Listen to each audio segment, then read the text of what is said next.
Muchas gracias, César. Bienvenidos y bienvenidas. Am, pues empiezo directamente con la presentación. Algunos modelos de crítica inminente han sido objeto de frecuentes críticas por su tendencia a afirmar las instituciones existentes. Según sus detractores, este carácter afirmativo impide alejarse del marco del orden social dominante, quedando atrapado en la inmanencia. Como resultado, la crítica se limitaría a mejoras locales sin desarrollar un potencial trascendente o emancipador.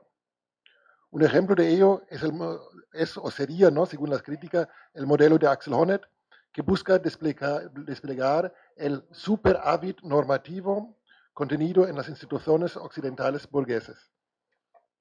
Ello le impediría ver más allá de las instituciones dadas y criticar el marco de reconocimiento burgués en sí mismo. Frente a estas perspectivas inmanentes, otros enfoques se centran en las experiencias de los marginados. En lugar de analizar las promesas incumplidas de la sociedad hegemónica, estas corrientes ponen el énfasis en las experiencias negativas, como por ejemplo en el sufrimiento de los marginados. Interpretan este sufrimiento como un indicador de la necesidad de cambio y resistencia ante las instituciones. Incluso la propuesta de Honneth puede entenderse en algún momento en este sentido. Especialmente en la lucha por el reconocimiento, no se basa tanto en el contenido normativo de las instituciones, sino en las experiencias de desprecio de los marginados. La aparente dicotomía entre las promesas normativas institucionalizadas y las experiencias de sufrimiento de los marginados no es tan rígida como podría parecer. No es necesario elegir entre una u otra perspectiva, ya que son precisamente los marginados quienes sufren a causa de las promesas incumplidas de la sociedad hegemónica. El análisis del orden institucional y del sufrimiento de los marginados no se excluyen mutuamente, sino que deben ir de la mano. Pero el debate sobre el carácter crítico de las experiencias de los marginados reaviva el debate sobre el acceso al conocimiento emancipador. Existe, como afirma Daniel Loig en su obra La superioridad de los inferiores, una cierta superioridad de los oprimidos respecto a este tipo de conocimiento. ¿Cuál es el papel de las experiencias de los marginados, silenciados o subalternos en la lucha por la emancipación? En esta ponencia me propongo trazar posibles respuestas, o más bien fragmentos de respuestas, analizando las figuras argumentativas del hegelianismo de izquierdas y del postestructuralismo. Las propuestas hegelianas de izquierda suelen sostener que los momentos emancipatorios ya están presentes en las instituciones sociales y deben desplegarse desde ahí. Ahora bien, incluso Hegel en su dialéctica del amo y el siervo señala al siervo, al subalterno, como privilegiado para comprender la realidad y promover la emancipación. Por su parte, el postestructuralismo ha sido clave para desenmascarar el carácter de poder y dominación, incluso en normas y valores aparentemente emancipadores. Este análisis ha influido y enriquecido también los trabajos recientes de la llamada Escuela de Frankfurt. En lo que sigue, presentaré primero el marco del debate, centrándome en la discusión sobre el potencial emancipador de la crítica inmanente, prestando especial atención a la propuesta de Honneth y las críticas más comunes a su planteamiento. En una segunda parte, exploraré el potencial emancipador de los subordinados, poniendo en diálogo las tesis de Daniel Loig sobre la superioridad de los inferiores y las reflexiones de Ragliegui sobre progreso y regresión. Mi objetivo será demostrar la dificultad, pero también la necesidad de recurrir a la experiencia de los subordinados para una crítica emancipadora. En la tercera parte se ejemplificará mediante casos concretos cómo los grupos marginados por el racismo y por las instituciones del trabajo asalariados pueden tener un acceso privilegiado a posiciones de crítica emancipadora. La tesis que defenderé sostiene que la crítica no es un acto único, sino un proceso constante en el que las demandas normativas y las experiencias negativas de los marginados deben ser continuamente dialogadas. Solo como un proceso, un diálogo y a menudo un conflicto puede evitarse caer en una tendencia regresiva.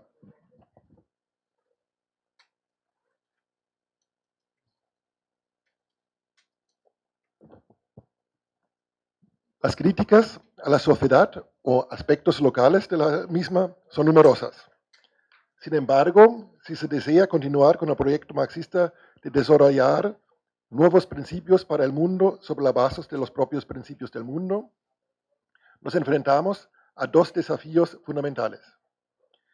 En primer lugar, el reto de no desarrollar criterios desvinculados de la realidad social, sino de mostrar el potencial de la crítica dentro del mismo orden social que se pretende criticar.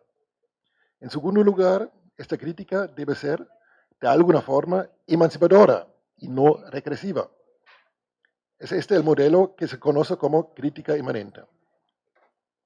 Cuando Habermas intentó rescatar la crítica inmanente tras las aporías de Auschwitz, mostrando el potencial emancipador de la comunicación, se vio fuertemente criticado. La perspectiva de Foucault y su análisis de los mecanismos de poder en los discursos mismos ha puesto en cuestión la idea de un espacio de emancipación universal en el intercambio lingüístico. Demasiados mecanismos de exclusión, mecanismos de poder y reglas con efecto de dominación están ya en juego en los intercambios lingüísticos como para percibir el discurso como aquel espacio que puede apuntar a una emancipación universal. En lugar de ello, se percibe la propuesta de Habermas como una visión eurocéntrica, burguesa y masculina que presenta su propia posición como universal. Axel Honneth radicaliza la propuesta comunicativa de Habermas al integrar las críticas hacia esta en su propia teoría de reconocimiento.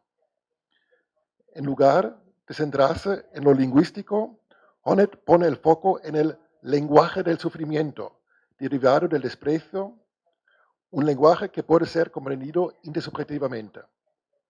No obstante, aquí surge el problema central. ¿Qué voces de sufrimiento deben ser escuchados y cómo deberían ser considerados? No todo el sufrimiento es igual. Si bien existe un sufrimiento natural e inevitable, también encontramos un tipo de sufrimiento que podríamos calificar de ideológico. Un ejemplo de esto sería lo que ya hemos discutido también ayer, el sufrimiento del hombre blanco cabreado que percibe una pérdida de su estatus social frente al avance de mujeres y personas racializadas. Es crucial destacar que este tipo de sufrimiento ideológico no se limita a los grupos sociales dominantes. Los grupos subordinados también pueden manifestar actitudes sexistas o homófobas y sufrir como resultado de ellos. Por tanto, a la hora de analizar el sufrimiento como una herramienta para la crítica social, es fundamental diferenciar entre los sufrimientos que impulsan un avance emancipador y aquellos que perpetúan o refuerzan formas de opresión. Después de su disputa con Nancy Fraser y de manera más destacada en El derecho de la libertad, Honneth opta por el camino de una reconstrucción normativa de las instituciones existentes. Su propuesta se basa en la idea de que las instituciones sociales actuales ya contienen una serie de normas que, aunque institucionalizadas, no han desplegado aún todo su potencial. Esta falta de realización plena genera una contradicción entre las normas aceptadas y su deficiente institucionalización, lo que provoca sufrimiento en las personas afectadas. Según Honneth, existe un superávit normativo en estas instituciones, el cual señala la posibilidad de avanzar hacia un mayor reconocimiento, mayor autonomía o emancipación. Con este enfoque, Honneth parece haber resuelto el problema del sufrimiento ideológico. A partir de ahora, solo se consideran los sufrimientos que señalan la necesidad de aumentar el amor, el respeto igualitario y la valoración social. Así, el sufrimiento de una persona homosexual que padece de la desigualdad legal o social sería legítimo, mientras el sufrimiento de una persona homófoba por la igualdad de derechos de las personas homosexuales no sería tomado en cuenta. No obstante, este enfoque también limita el alcance emancipador de la teoría, pues solo reconoce aquellas luchas que se encuentran dentro del marco de las normas institucionalizadas. Esto significa que no puede abordar el sufrimiento causado por las propias normas hegemónicas, ni concebir un orden normativo fundamentalmente diferente.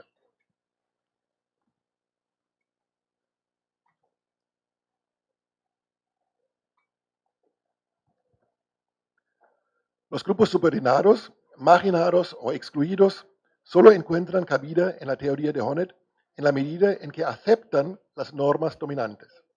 Experimentan sufrimiento no debido a sus propias exigencias normativas, sino por el incumplimiento de las normas impuestas por la sociedad que los subordina, margina o excluye. En su obra más reciente, Die Überlegenheit der Unterlegenen, eine Theorie der Gegengemeinschaft, la superioridad de los inferiores, una teoría de contracomunidades, Daniel Leuk ofrece un argumento que busca superar esta limitación. Leuk enfoca a la situación de las contracomunidades, término que usa para describir a grupos como los indígenas, feministas, personas queer o comunidades afrodescendentes en Estados Unidos.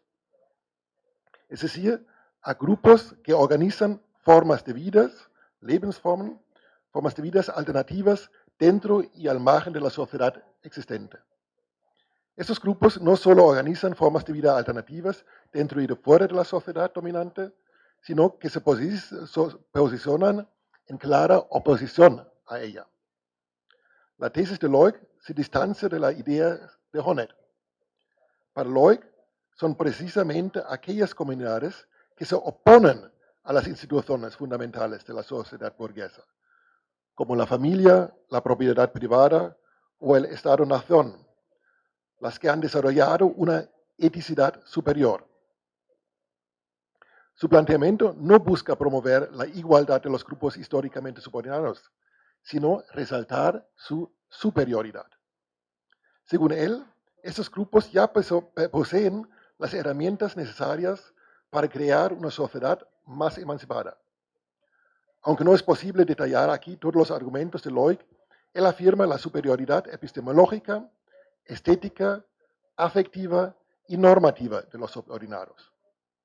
En lugar de centrar la lucha en la realización de las promesas de las normas dominantes, Leuk defiende una lucha que se basa en las exigencias normativas de los subordinados, que no han sido institucionalizados en la sociedad actual. Esta lucha, que va claramente en contra de la sociedad dominante, no busca el reconocimiento de esta sociedad, sino que comienza por organizar formas de reconocimiento dentro de las propias comunidades o contracomunidades como partes de su forma de vida. En vez de reproducir la moralidad dominante, Leuk aboga por el desarrollo de una gramática normativa alternativa y superior. La resistencia frente a las normas dominantes, según Leuk, garantiza el carácter no dogmático de estas luchas, ya que siempre deberán relacionarse con las normas de la sociedad dominante. No obstante, Leuk enfrenta el reto de diferenciar las luchas emancipadoras de aquellas que promueven la regresión. Apenas menciona formas de vida alternativas promovidas por sectas religiosas o grupos de neonazis rurales que difícilmente encajarían en su proyecto emancipador. Otro problema que enfrenta Leuk es la doble noción de institución. Por un lado, critica instituciones dominantes como el matrimonio, el mercado o la propiedad privada, argumentando que no son estructuras neutras, sino que preconfiguran y limitan las relaciones sociales y las demandas de reconocimiento.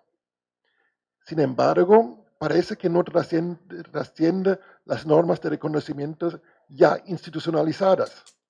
Cuando dice que las contracomunidades han desarrollado formas alternativas y superiores de reconocimiento, se refiere en última instancia a la dedicación emocional, al trato igualitario y a la valoración solidaria. Es decir, se refiere a formas ya presentes en las instituciones de la sociedad dominante. En última instancia, esto señala una contradicción entre las normas y su institucionalización. No obstante, para Loic no se trata de reformar las instituciones, sino de abolirlas. El criterio más desarrollado para diferenciar entre progreso y regresión lo presentaron Rael Jägui en su libro Fortschritt und Regression, Progreso y Regresión, lo que hemos debatido también ayer. Y próximamente también disponible en español. La tesis central de Jägui es que el progreso y la regresión no se refiere a contenidos normativos específicos, sino a su forma. El progreso es un proceso acumulativo y enriquecedor, anreichernd, de solución de problemas en las formas de vida, mientras que la regresión es un bloqueo sistemático de estos procesos. La regresión no es un retorno al pasado, sino una limitación de lo posible. Esta perspectiva es útil para distinguir entre resistencias progresivas y regresivas. Primero, porque Jägui nos invita a identificar lo negativo o inhumano, ya que lo negativo es más fácil de detectar y genera menos controversia que en las propuestas y soluciones positivas. En segundo lugar, afirma que los problemas siempre son problemas que surgen para una forma de vida, es decir, en un contexto sociohistórico particular. Por ende, las normas de emancipación que caracterizan un movimiento progresista nunca son absolutos y ahistóricos. Siempre son relativos a un conjunto social con sus normas ya existentes, sus institucionalizaciones y sus dispositivos materiales y relación entre ellos. Llevado al campo de las normas que hasta ahora hemos manejado, esto quiere decir que el amor, la igualdad o la estima social presentan respuestas particulares a problemas surgidos hacia el final de la sociedad feudal europea. El análisis del presente tendría que mostrar en qué medida estas normas y las institucionalizaciones particulares de la sociedad burguesa todavía están capaces de resolver ciertos problemas. Y finalmente, la propuesta de progreso de Jägui se refiere siempre a un proceso, a saber, a un proceso de resolución de problemas. En el curso de este proceso cambian las perspectivas normativas y con ello también la perspectiva de los sujetos implicados, incluido el observador o analista. Cambia la forma de vida con su constelación relacional interna y en su relación con el mundo exterior. Y por ende cambia también el problema y las concepciones de solución. La valoración de una política contra cultura o movimiento social dependerá de en qué medida contribuye a la resolución de un problema de la forma de vida, sin perjudicar de sobremanera otros aspectos de la forma de vida. Pero esta es una cuestión que solo se puede responder paso a paso, en la medida en la que toda la configuración social de la cual el observador forma parte se transforma. La cuestión sería analizar hasta qué punto esas transformaciones implican un proceso de aprendizaje. Es decir, si son conscientes de su carácter transformador, abordan los problemas existentes y exploran una diversidad de alternativas. O, por el contrario, si son regresivas, al desconocer las condiciones de su propia transformación, negar el problema o tener una visión equivocada sobre las características del problema o la variedad de posibles soluciones. Dado el carácter interrelacionado de los elementos que componen las formas de vida, la crítica a la regresión no puede limitarse a una norma o práctica específica, sino que debe dirigirse a toda la constelación social. Jägui ejemplifica esto con la quema de brujas, una práctica que no solo asesina, no solo es falsa, sino también inútil para resolver los problemas de la vida cotidiana. Esta práctica formaba parte de una constelación criticable, que incluye la superstición como una forma errónea de conocimiento y como una técnica de dominación. Esta perspectiva sobre el proceso de cambio social guarda una fuerte relación con una categoría presente en la obra original de Honneth, aunque a menudo olvidado, y que está muy presente en los escritos de Loic: la lucha. Loic utiliza el término lucha en un sentido muy amplio, describiendo como tales prácticas tan diversas como, y cito textualmente, realizar un aborto, cruzar una frontera escondido en el maletero de un coche, tener deudas, luchar por encontrar las palabras adecuadas, salir del armario, no encontrar vivienda, no acudir al trabajo, contraer el coronavirus, ser controlado por la policía, someterse al psicoanálisis o desarrollar asma. Fin de la cita. La mayoría de estos ejemplos pueden entenderse como respuestas a algún tipo de problema. No obstante, resulta sorprendente que Loic incluye también experiencias que parecen, en principio, pasivas, como la falta de vivienda, contraer el coronavirus o ser controlado por la policía.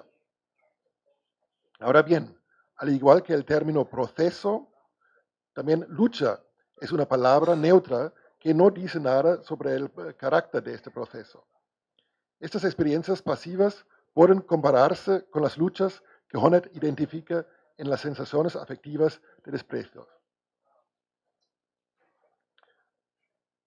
Paso ahora a la parte más práctica y quizás más sociológica de mi presentación. Tomando las reflexiones aquí desplegadas, es posible identificar en algunas formas de vida subordinadas no solo alternativas o compensaciones, sino incluso superiores, formas superiores de reconocimiento. Exploraré brevemente cómo podría articularse esta búsqueda de formas superiores de reconocimiento utilizando como ejemplo la organización del trabajo en ciertas comunidades de la población gitana en España, un grupo históricamente marginado.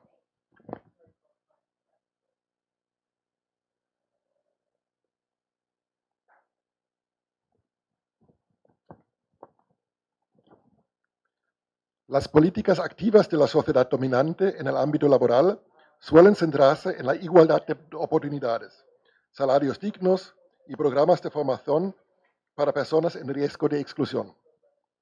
En este contexto, la idea de reconocimiento implica purificar las instituciones laborales de prácticas discriminatorias, ya sean racistas, sexistas o de otro tipo, lo que ayudaría a visibilizar mejor el verdadero valor de las contribuciones individuales. Sin embargo, mientras se lucha así por la generalización y materialización, al mismo tiempo se valida implícitamente la institucionalización de reconocimiento a través del trabajo dentro del sistema capitalista.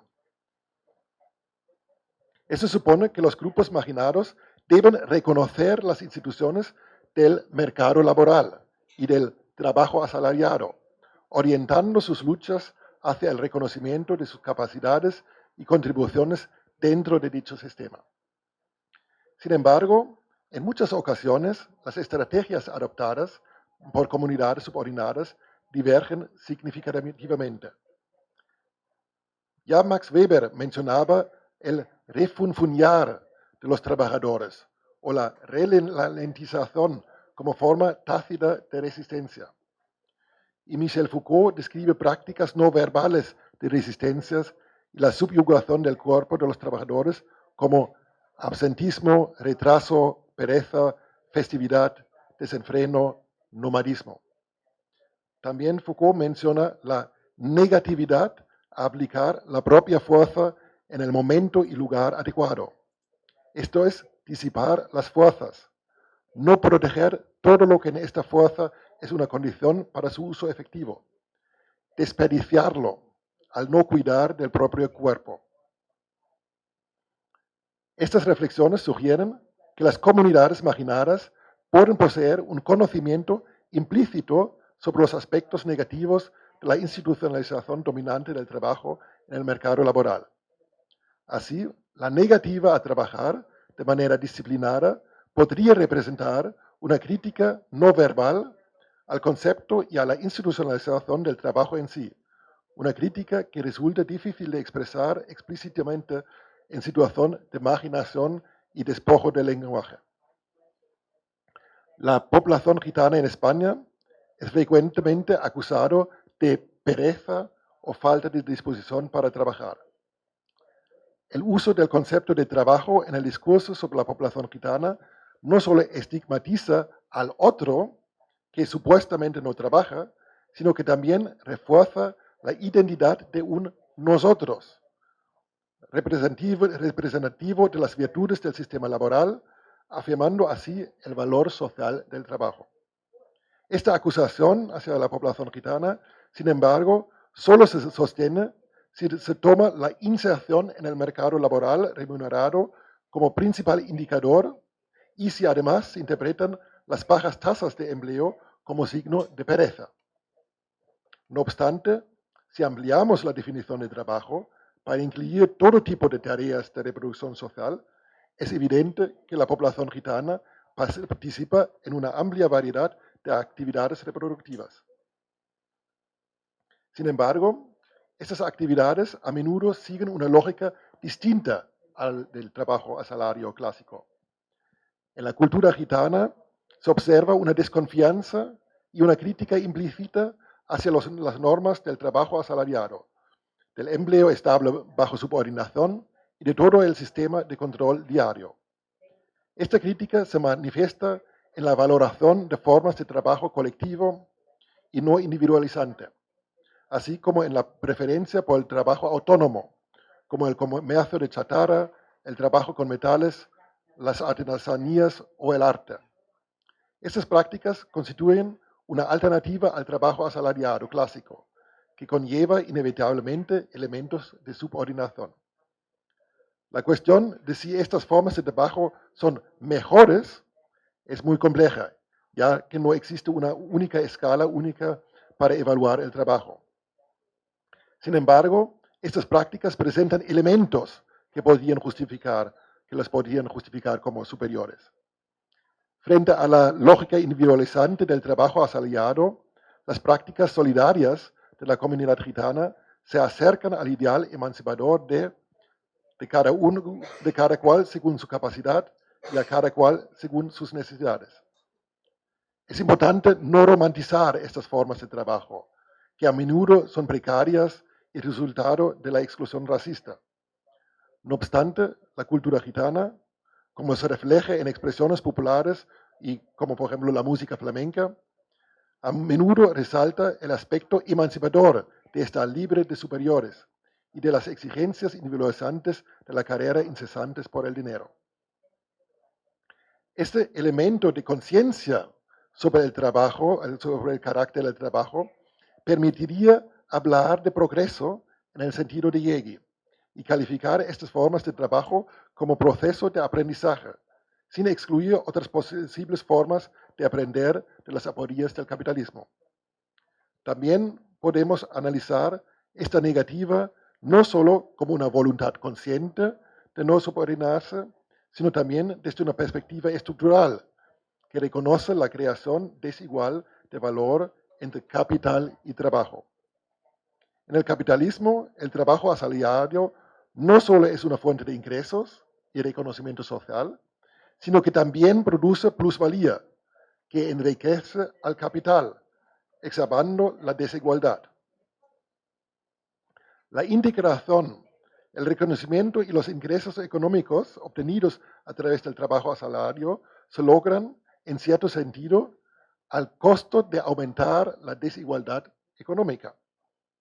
Dado que los ingresos económicos son también una forma de reconocimiento social, este ensanchamiento de la brecha económica debe interpretarse como un argumento paralelo en la brecha de reconocimiento. En otras palabras, la negativa a trabajar como empleado constituye, al menos de facto, una negativa a participar en un sistema que incrementa el desprecio relativo hacia los trabajadores. De esta manera, la negativa a integrarse en el mercado laboral tradicional puede leerse como una postura de rechazo hacia el sistema de institucionalización del reconocimiento en dicho mercado. El desprecio dirigido hacia la población gitana por su supuesta pereza puede interpretarse como una validación de este sistema de distribución del reconocimiento tal y como está estructurado en el trabajo asalariado de la sociedad capitalista. Este sistema, como hemos visto, impone límites claros a las posibilidades de reconocimiento. Y cabe recordar que esta limitación de lo posible es un indicador clave para detectar lo regresivo en una forma de vida. Paso a la conclusión. Es posible identificar elementos de superioridad, emancipación y progreso en ciertas prácticas laborales adoptadas por la población gitana. La reflexión crítica sobre estas prácticas puede abrir nuestros ojos a las deficiencias inherentes en la forma institucionalizada de reconocimiento a través del mercado laboral. Sin embargo, el reconocimiento alternativo, y en muchos casos superior, de estas prácticas no está exento de contradicciones, ya que se nutre del desprecio estructural recibido por no ajustarse a las normas laborales dominantes. Por tanto, más que presentar un modelo definitivo de organización social alternativa, estas prácticas pueden continuar impulsando un proceso de aprendizaje colectivo. La capacidad de mantener vivo este proceso, entendido como un ejercicio de reflexión crítica y aprendizaje constante, sería determinante para posibilitar el progreso frente a las restricciones impuestas por el sistema laboral actual. Por el contrario, estaríamos frente a una regresión cuando la sociedad opta por ignorar las críticas y alternativas disponibles, persistiendo ciegamente en un modelo institucionalizado de reconocimiento que genera un profundo desprecio. Muchas gracias.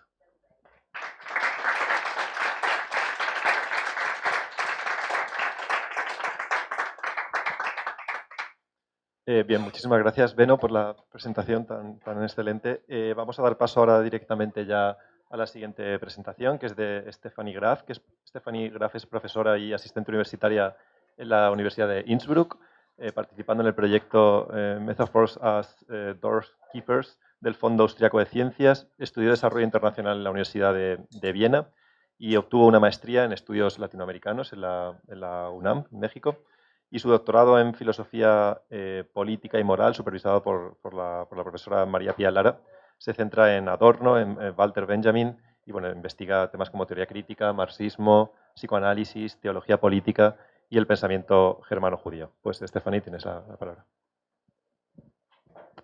Sí, muchas gracias por la amable introducción y gracias por la invitación y a Gianfranco por hacer todo ese evento hermoso posible. Voy a presentar unos apuntes, unas notas acerca del vínculo que entiendo que podemos hacer entre la teoría crítica de la Escuela de Frankfurt y el pensamiento sobre la colonialidad. Tuve la idea o la motivación o la inspiración de hacer esas aclaraciones y apuntes a propósito de una conferencia que Eduardo Mendieta, que creo que muchos de ustedes conocen, dio en Viena el año pasado, presentando una lectura decolonial de la dialéctica de la Ilustración. Y creo que se tiene que tomar esa propuesta en serio, porque de hecho ese texto canónico nos provee muchas pistas para pensar el problema de la colonialidad, pero quisiera aclarar que esa clave de colonial se tiene que entender de manera un poco distinta a cómo la entiende Mendieta. Su lectura de colonial principalmente se enfoca en omisiones, añadiendo ingredientes a la dialéctica de la Ilustración que este libro con muy buenas razones no tenía. Por otro lado, hay representantes de la teoría crítica en Alemania, como Ingo Elbe, por ejemplo, han condenado recientemente, y en algunos casos con razón, a algunos pensadores decoloniales debido a la proximidad de algunos de sus planteamientos con el pensamiento identitario e incluso de derechas.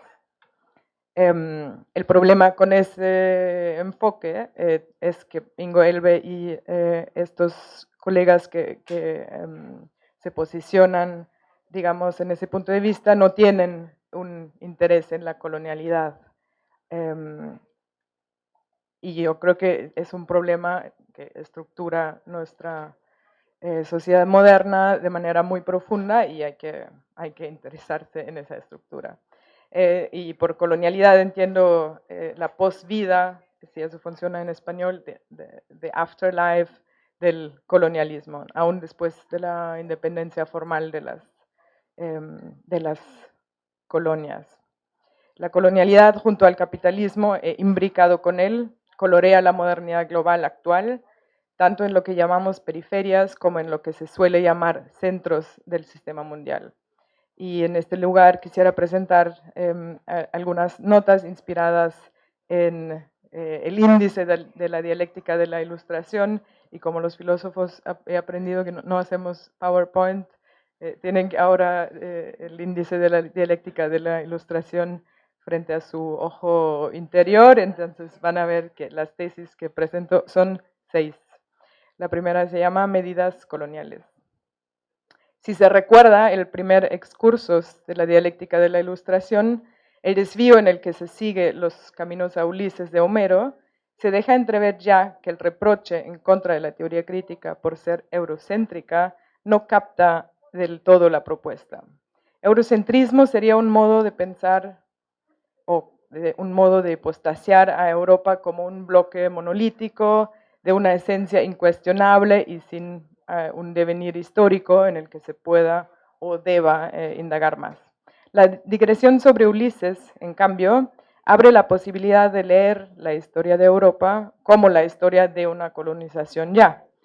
Para que una lectura tal tenga plausibilidad, también desde una perspectiva histórica, tenemos que tener en cuenta la especificidad del orden antiguo que dio lugar a la narrativa homérica. El imperio de Atenas, consolidado alrededor de 5 siglos antes de nuestro cálculo del tiempo. En otras palabras, si hablamos del orden social que la figura de Ulises representa, tenemos que pensar en una empresa colonial, aunque hay que recordar siempre que Adorno y Horkheimer trabajan con una figura literaria, no con una figura histórica, que representa para ellos cierta subjetividad que se ha vuelto hegemónica y que está en el centro de este orden, pero es justamente el vínculo en el que quiero hacer énfasis, entre la subjetividad burguesa y la subjetividad colonial. El escenario de la conquista es el mar Egeo, parte del Mediterráneo, y en la lectura de Horkheimer y Adorno es el escenario en el que surge el yo soberano, personificado por el heroico Ulises.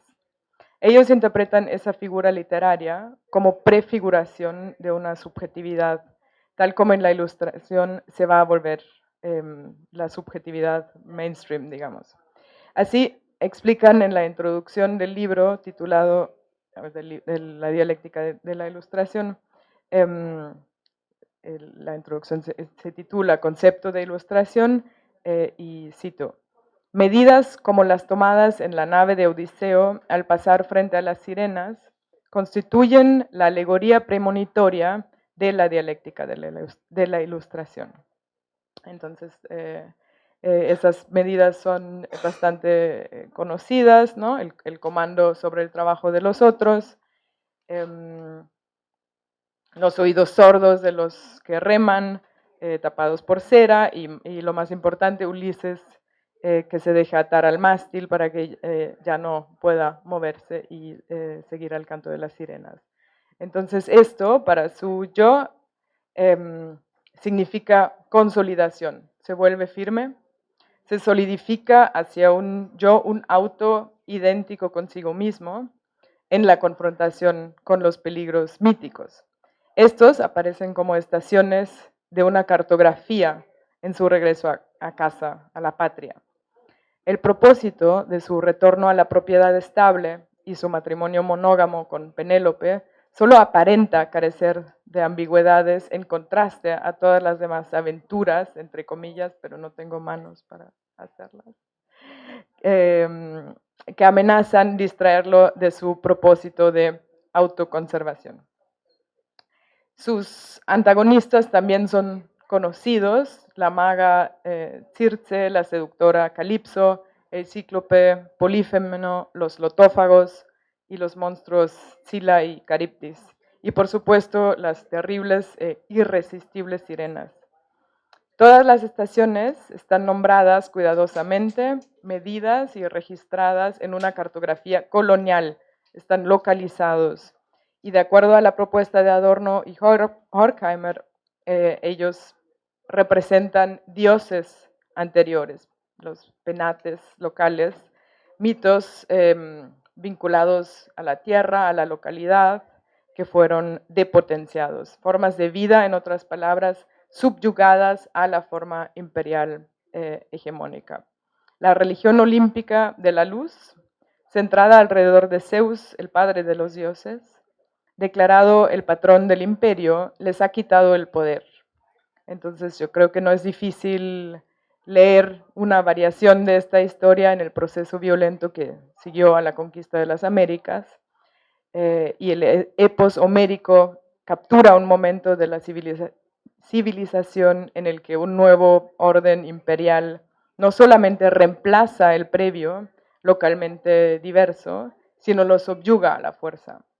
La subyugación colonial está, por tanto, implicado en la subjetividad criticada en la dialéctica de la Ilustración de antemano. 2. Espacios acondicionados. Empiezo con una cita también de la dialéctica de la Ilustración del primer capítulo. En sí mismo no constituye la rígida contradicción a la aventura, sino que se constituye en su rigidez solo a través de esa contradicción. Unidad solo en la diversidad de aquello que niega la unidad. Fin de cita. La propia identidad del yo es una función de lo no idéntico. La identidad se obtiene laboriosamente al escabullirse del mundo exterior difuso, percibido por él como salvaje. El navegador Ulises, en la imagen que Adorno y Horkheimer dibujan, es un conquistador que confronta, y cito, a los salvajes a quienes ofrecía piedras de vidrio multicolor a cambio de marfil. Fin de cita. Se ha escrito ya varias veces a Ulises en clave de colonial, haciendo alusión a la figura de Columbus, por ejemplo, en las obras de Derek Walcott, y la analogía puede ser extendida a Hernán Cortés, el conquistador de la Nueva España. Sus víctimas pueden ser leídas de manera paralela a los poderes míticos desfigurados, que ahora aparecen como irracionales, primitivos y salvajes. El sentido preferido del navegador es el sentido visual, porque la mirada mantiene sus objetos a una distancia y no arriesga que peligre su identidad por abrirse a la experiencia. Bajo su mirada, todo se petrifica, se vuelve fijo. La vida se vuelve paisaje o se vuelve datos, material para una empresa logística. En su lógica de autopreservación, todo se convierte en un medio y la consecuencia es simple. Todo es o potencialmente domesticable o potencialmente peligroso. Enrique Koppes, en un libro cuyo título en alemán es Bürgerliche Kälte, en un título que se traduciría como frialdad burguesa, afirma que la estructura afectiva que sostiene esta subjetividad es la frialdad. Se sirve de la metáfora del aire acondicionado que, cito a Koppes, estabiliza de forma fiable el clima de una habitación hasta un punto que las personas que se encuentran en esta lo consideran natural. Fin de cita. Y aunque haya un incendio afuera, el sujeto se mantiene frío. Característico de esta subjetividad es la incapacidad de relacionarse. El mundo fuera del yo ha perdido su significado, ya que todo es transformado en medio. Esto se extiende a los propios impulsos a lo que les está negando su derecho. Es una subjetividad alienada que solamente accede a sí mismo a través del comando sobre el otro. Melancolía es el humor determinante del mundo colonizado. Creo que sería muy rico leer a Walter Benjamin en correspondencia a esto que ha hablado de la desfiguración como la forma de las cosas y de los seres resultante de la violencia, la forma de la sobrevivencia de lo que se ha violentado. Aquí lo importante es que nos puede dar una pista para un orden no colonial, o sea, para decir que un orden no colonial no puede consistir en un regreso a un orden originario o precolonial o a una vida intacta antes de la conquista, sino que se tiene que leer la herida colonial y solo a partir de su negativo otro orden podría aparecer y así se evitaría que la praxis decolonial y también el pensamiento decolonial se torne en una praxis y un pensamiento antimoderno y reaccionario. Paso a la tercera nota que se titula No olvides el látigo. El segundo excursus de la dialéctica de la ilustración trabaja también con una figura literaria que representa nuevamente un orden social, y me refiero a la figura de Juliette, la protagonista de la novela Juliette o las prosperidades del vicio, escrita por el Marqués de Sade. Esa figura da cuerpo a la voluntad moderna del exterminio. La forma extrema de la frialdad burguesa es la sangre fría. Ella tortura indiferente al dolor de las víctimas. Encuentra satisfacción en la parte intelectual de la tarea, planeación meticulosa, distribución democrática del victimismo, uso eficiente de todas las partes y orificios del cuerpo. Juliette ama el pensamiento sistemático y ama la lógica formal,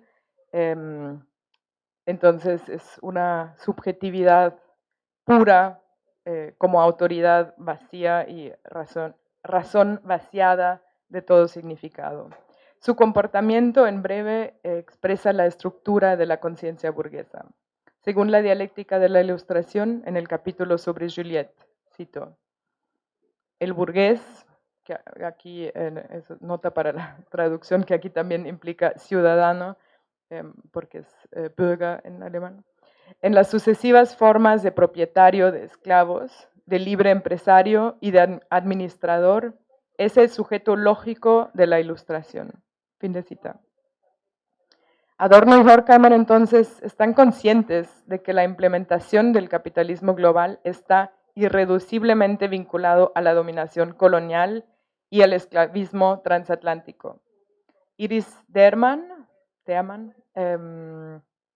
va un paso más allá en su reciente libro Sadismus mit und ohne Sad, que sería sadismo con o sin Sad, donde llama la atención acerca de un paralelismo bastante siniestro. La exposición de partes humanas fragmentadas y sobreenfatizadas es una característica de las subastas de esclavos que éstas comparten con la pornografía sádica. Teerman muestra cómo las prácticas sádicas se inventaron en el espacio de la violencia del slaving y cómo procuraron los recursos libidinales que mantuvo en flote el sistema. El epítome de su funcionamiento es el látigo, un instrumento de tortura que permite tocar sin ser tocado, infligir dolor mientras al mismo tiempo se evita el peligro del contacto, que sería un peligro de perderse en ese contacto y perder su identidad consigo mismo. Similar al juicio de Adorno y Horkheimer sobre el Marqués de Sade, como alguien que dirige a la razón ilustrada en contra de sí misma, a la vista de Teerman, de Sade critica la institución del esclavismo y el régimen legal ilustrado que lo sostuvo. Le muestro a la Grande Nation ilustrada su propia imagen en el espejo. un lector obsesivo de literatura de viaje, un eufemismo para pornografía de las plantaciones, de Sade dirige su ficción literaria en contra de una nación que saca provecho de este régimen. En su imaginario, se invierte la lógica cuando sustituye cuerpos negros por cuerpos blancos. Después de la Revolución Francesa o a más tardar la Revolución Haitiana, uno podría pensar que una sociedad ilustrada podría haberse retraído de las prácticas sádicas de violencia legalizadas y reguladas por el Code Noir en las colonias francesas. No fue así y su ilustración no representó de ninguna manera una garantía de oposición al régimen colonial. El otro lado de la cultura es la crueldad, y eso es el diagnóstico de Adorno y Horkheimer, considerando el fracaso de la civilización, y creo que esta cita que voy a leer ahora también nos da una pista para entender la violencia colonial más allá de su funcionalidad de apropiación de territorios y de riquezas. Cito Adorno y Horkheimer: extirpar la raíz irresistible, extirpar de raíz la irresistible tentación de recaer en la naturaleza.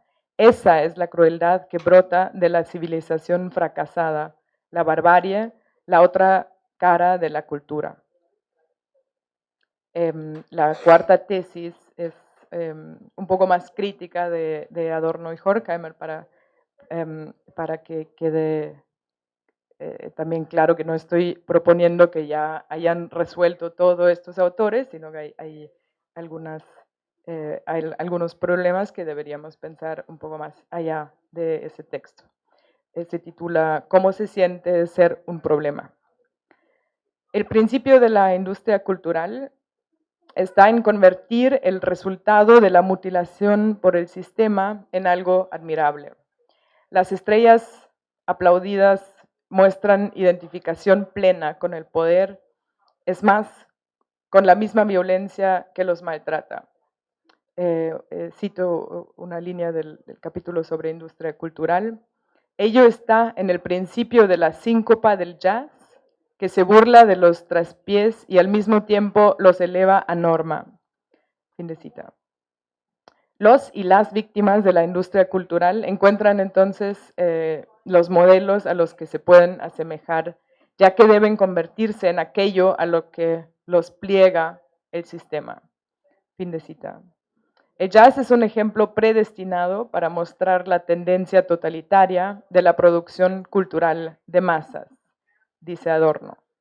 En un ensayo de 1936, Über Jazz, Adorno había atacado la creencia en el jazz como algún tipo de fuerza originaria o música vital. Esta creencia que no está libre de tintes racistas parece haber sido una actitud común entre los fans contemporáneos del jazz, y tal vez le podemos conceder cierto crédito cuando Adorno interpone que la sociedad toma su música vital no de los salvajes, sino de ciervos domesticados, sugiriendo un rasgo sadomasoquista del jazz. Sin embargo, es bastante perturbador que Adorno no puede ver en él, en ese género musical, otra cosa que no cultura, barbarie estilizada, rutina disfrazada de naturaleza, o peor aún, el arquetipo de esta rutina que la industria cultural siempre es. Inquieta con buenas razones a la música y teórica crítica Fumi Okiji, que lo que Adorno llama el jazz, sujeto jazz, el jazz subject, engaña y arrulla al escucha para que se le olvide la impotencia real y su carácter de mercancía. La pseudo libertad que la improvisación, las sincopaciones y las interferencias sugieren le muestra a los, cito, liberales no suficientemente mutilados, cómo identificarse con su propia opresión. No queda claro por qué particularmente los sujetos del jazz entran en una complicidad con el orden existente.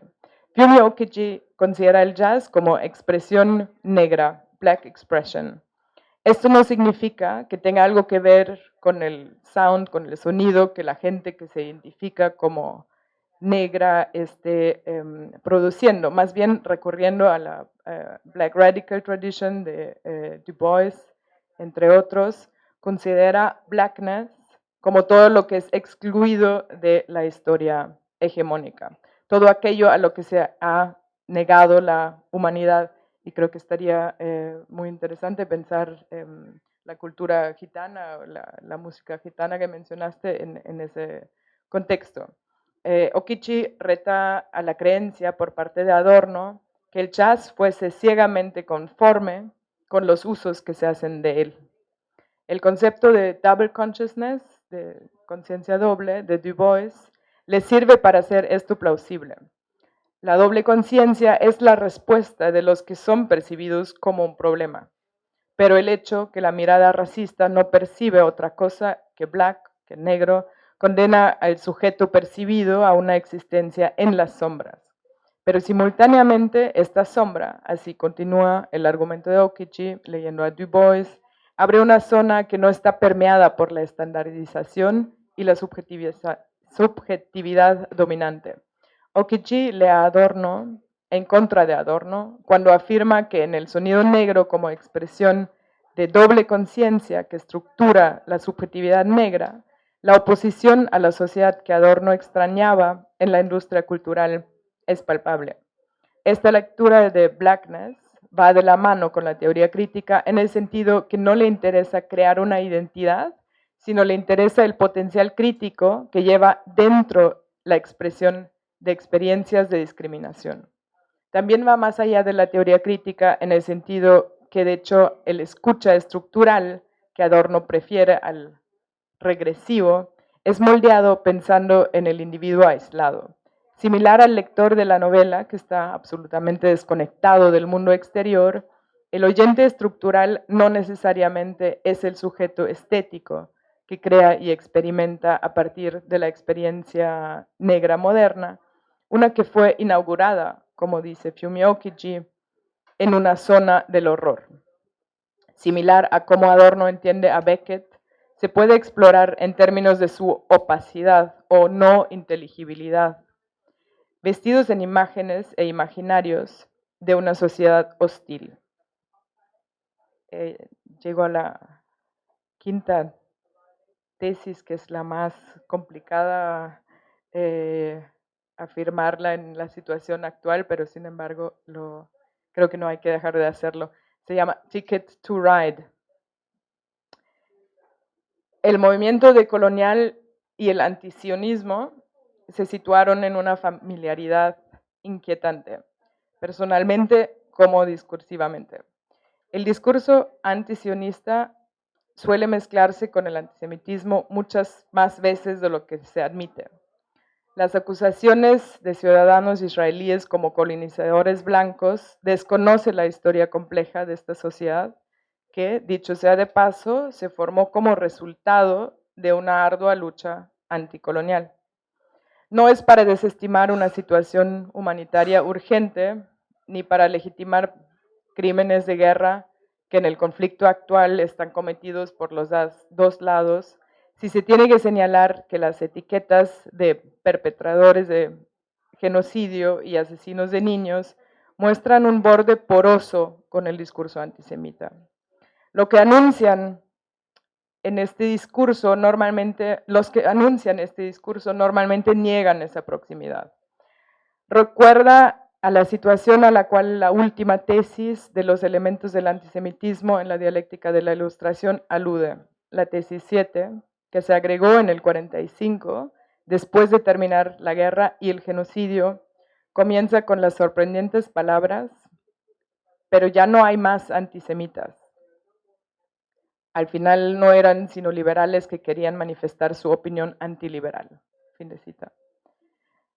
Hay una característica del discurso antisemita que tiene que ver con su carácter emblemático, es decir, que puede ser un signo de reconocimiento. En otras palabras, es un código cultural, como Shulamit Volkov mostró en un libro con el mismo nombre. Eso quiere decir que asumiendo y cito a Adorno Horkheimer, a la tesis racial ha estado siempre implícito todo el vocabulario chauvinista. El juicio antisemita ha sido siempre indicio de estereotipía mental, pero hoy no queda sino esto último. Fin de cita. Es decir, solo queda un set de estereotipos que sirven para que el sujeto que enuncia este discurso se pueda identificar y pueda ser reconocido.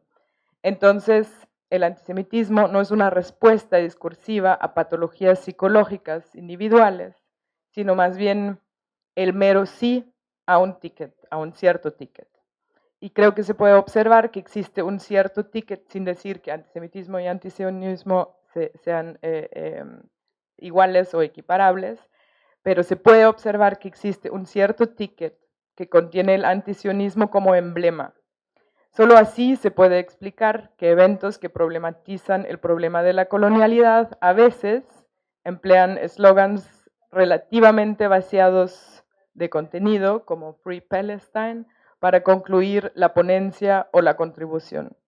A falta de trabajo conceptual y reflexión de la experiencia, estos eslóganes ayudan a comprobar la pertenencia hacia cierto in-group, vamos a llamarla la izquierda decolonial.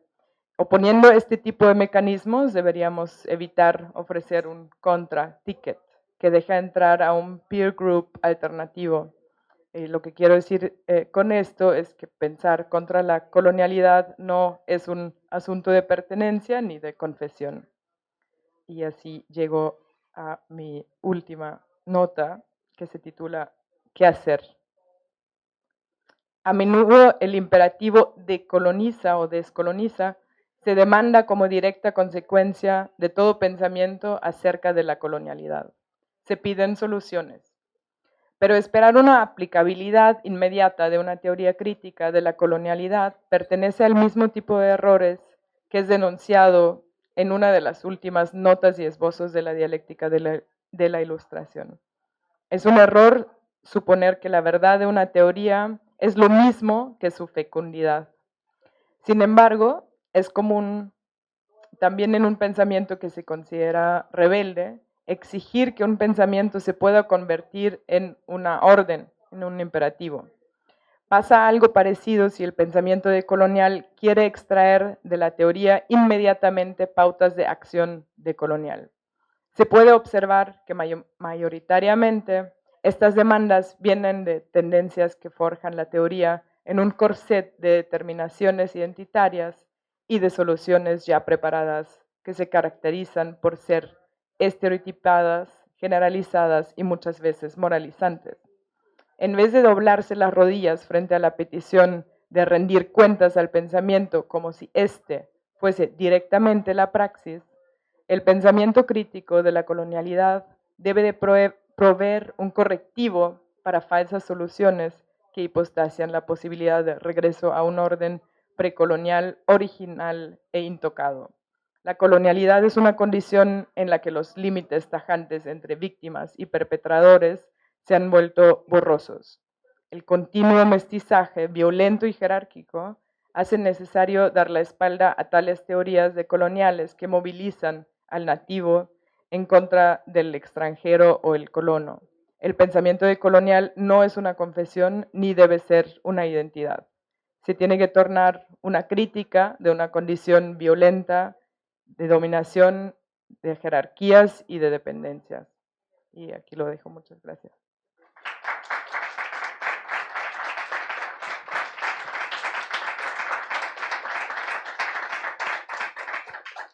Bien, pues muchísimas gracias, Stephanie, por la presentación. Y ahora tenemos la intervención de Valeria Falcón, que es licenciada en Filosofía por esta universidad y forma parte también del grupo de teoría crítica que dirige Gianfranco Casuso. Sé que tienes la palabra.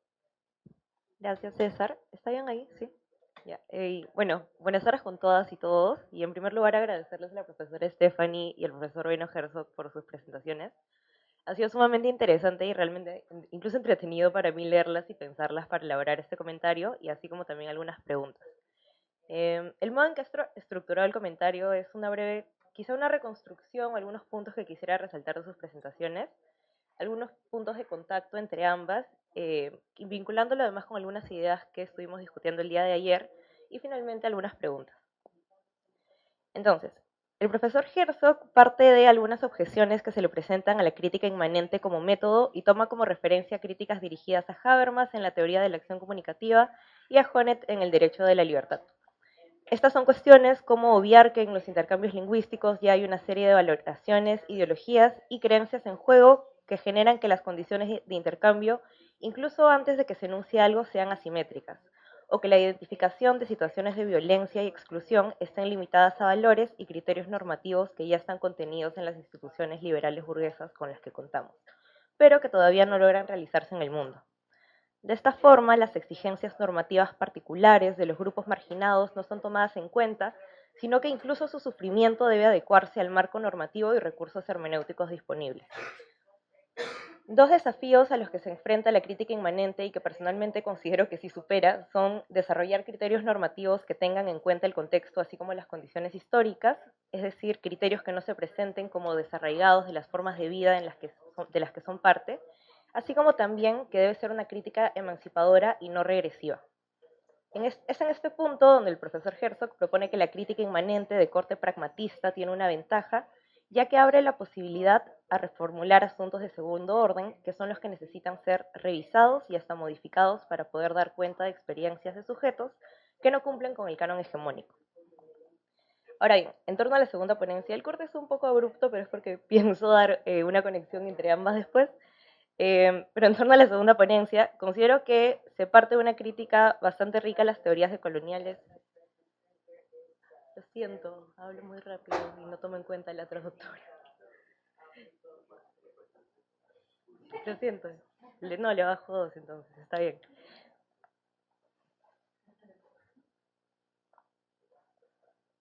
Bueno, considero que hay una crítica muy rica a las teorías decoloniales que se presenta en todo el texto de la profesora Graf. Sin embargo, partiré de comentar algunos de los aspectos positivos de estas teorías para llegar al punto problemático que se indica. Las teorías decoloniales hacen investigación histórica y muestran la naturaleza problemática de la racionalidad que en su momento justificó las prácticas de colonización.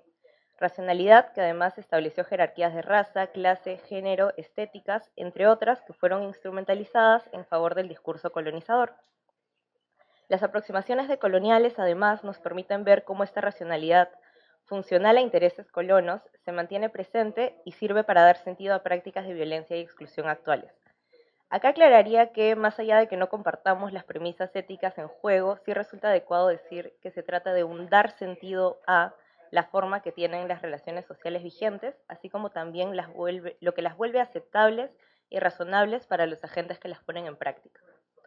Sin embargo, estos mismos enfoques decoloniales pueden caer en dificultades como una actitud antimoderna, similitudes con discursos de derechas, o incluso una intención de retorno a una suerte de situación originaria que se aprecia como intrínsecamente mejor, obviando que estas formas de vida, previas a una situación de colonización, caen también en formas de misoginia, jerarquías sociales de clase u otros que pueden también ser excluyentes y violentas. Esta propuesta indica que es la misma herida colonial la que puede dar paso a que concibamos alternativas a futuro en lugar de un retorno a una situación originaria. Es así como ella nos sitúa ante el problema de la colonialidad, que no tiene que ver con los procesos de colonización y las críticas que podamos hacer a cómo es que se llevaron a cabo, sino con los aspectos de esta racionalidad que heredamos, que se mantienen hasta hoy en día y dan forma al capitalismo contemporáneo. La autora entonces desarrolla un análisis de cómo se presenta a Ulises en la dialéctica de la Ilustración y algunos valores liberales que se consolidan desde inicios de la modernidad y moldean la naturaleza del sujeto hegemónico. Cuestiones como la identidad consigo mismo en oposición al bárbaro ignorante, a quien tiene además que civilizar, la frialdad y el cálculo, entre otras. La contraparte de la cultura y de la civilización es la barbarie. Este es el lado fallido de la civilización, a donde son relegadas aquellas identidades que se alejan del ideal hegemónico. Sobre esto, se hace una anotación sobre la doble conciencia que aquellos grupos marginados, que son además percibidos como un problema, tienen que desarrollar. Se tiene la necesidad de establecer una doble conciencia, pues está en una situación ambigua, ya que no se trata de un ostracismo absoluto, sino de un reconocimiento a medias por parte de la sociedad de la que se es parte. Ser calificado como parte de la barbarie supone violencia y una exigencia a que estos grupos mutilen aspectos de su identidad para encajar en el canon hegemónico. Una mutilación que es además premiada con reconocimiento y admiración que van desde criterios estéticos hasta felicitaciones por el trabajo sin descanso del trabajador autoexplotado. Se toma además como ejemplo de sujetos marginados a la ciudadanía afrodescendiente en Estados Unidos, a las personas gitanas en España, como aquella identidad que queda al margen de la historia, condición que también puede extrapolarse a la ciudadanía rural y comunidades indígenas acá en Perú, y además de otros ejemplos típicos como la clase trabajadora o la comunidad LGTBIQ+. Se les atribuye características que incluso suelen repetirse como la ociosidad, la hipersexualización, la ignorancia y desconocimiento de los valores civilizados para explicar su situación de marginación, obviando las condiciones estructurales así como las ideologías que les ubican ahí, y responsabilizando a estos grupos por su situación, aludiendo a su falta de adecuación con la subjetividad hegemónica, aquella que es deseable y se promueve en la industria cultural. Sin embargo, esta situación de marginación, esta sombra no civilizada, abre la posibilidad de concebir modos alternativos de vida, de concebir el trabajo, la propiedad, las relaciones familiares y un largo etcétera. Existe acá un potencial crítico en los que no están dominados por las imposiciones de la subjetividad dominante. Un punto de contacto que aprecio entre ambas presentaciones es la ventaja epistémica que se atribuye a los grupos marginados, a quienes esta propia situación de exclusión no solo les otorga una perspectiva epistémicamente privilegiada, sino que también, al tener menos vigilancia institucionalizada, tienen el espacio de poner en práctica modos alternativos de hacer y de pensar las cosas. El día de ayer discutíamos cómo la ideología o un aspecto regresivo de una forma de vida tiene como consecuencia limitar nuestra capacidad de imaginar y de concebir maneras alternativas de conducir nuestras vidas, tanto a nivel de los conceptos que manejamos como en nuestro actuar en el mundo. Además, y a propósito del concepto de dominación expresiva que ayer abordaba el profesor Serrano, resulta paradójico que sean precisamente los grupos que menos participación tienen en los procesos de constitución de sentido y de articulación de problemas quienes podrían tener más que aportar en la medida que sus perspectivas enriquecen mucho más la actividad crítica y la búsqueda de soluciones novedosas en escenarios en que a veces parecen no haber alternativas posibles. Para ir cerrando, esta idea de la pluralidad de perspectivas con énfasis en la inclusión de perspectivas periféricas guarda cierta afinidad con uno de los atractivos de las democracias epistémicas, que más allá de lo virtuoso que puede ser pensar en la inclusión de mayor diversidad posible de personas en este tipo de procesos, esta inclusión nos puede conducir a resultados epistémicamente mejores en los procesos de constitución de sentido y de articulación de problemas, lo cual es altamente favorable para los objetivos de resolución de problemas de las formas de vida. Entonces, la pregunta que le quería plantear al profesor Herzog es que hay una dificultad que se presenta a la hora de hacer crítica social que se menciona a partir del trabajo de Loic y cómo es que podemos tomar como referencia a contracomunidades, también llamadas contrapúblicos, como formas de resistencia a las normas dominantes. Entonces mi pregunta acá es, y esto es de hecho una dificultad que se menciona a partir de Loic, es cómo podríamos distinguir entre formas regresivas y progresistas de crítica. Y acá cito dos casos que a mí me llaman bastante la atención, que son los seguidores de Bolsonaro en la campaña de 2018 y, de hecho, el discurso que manejaba Robert F. Kennedy antes de retirarse de la campaña por la presidencia en Estados Unidos. Y lo interesante de estos casos es que se hizo uso de herramientas que los posicionan como outsiders, como quienes proponen algo distinto y a quienes no se les da espacio además para expresar su voz. Los seguidores de Bolsonaro incluso tuvieron tácticas como el uso de sus propios medios de comunicación paralelos a los oficiales, y Robert F. Kennedy reclamaba ser objeto de censura, y de hecho lo fue, pero por difundir propaganda antivacunas. Resulta además profundamente irónico que un Kennedy se intente posicionar como outsider en la política estadounidense. Y la segunda pregunta que quería plantear a propósito de esto es, ¿cómo distinguir entonces entre estos discursos y aquellas personas que se encuentran genuinamente en una situación de marginación y desventaja? Y la pregunta que le quería hacer a la profesora Stephanie es que algo que intenté desarrollar en los comentarios, y creo que también es uno de los puntos de partida del análisis, es el potencial crítico, es más bien los límites del potencial crítico de las teorías decoloniales. Sin embargo, su propuesta nos sitúa ante el problema de la colonialidad. Entonces, quisiera preguntar por el potencial crítico de este concepto y de la colonialidad como herramienta de análisis para la teoría crítica. ¿Hacia qué temas o formas de crítica considera que podemos avanzar a partir de este concepto? Gracias, espero no haber hablado muy rápido hacia el final.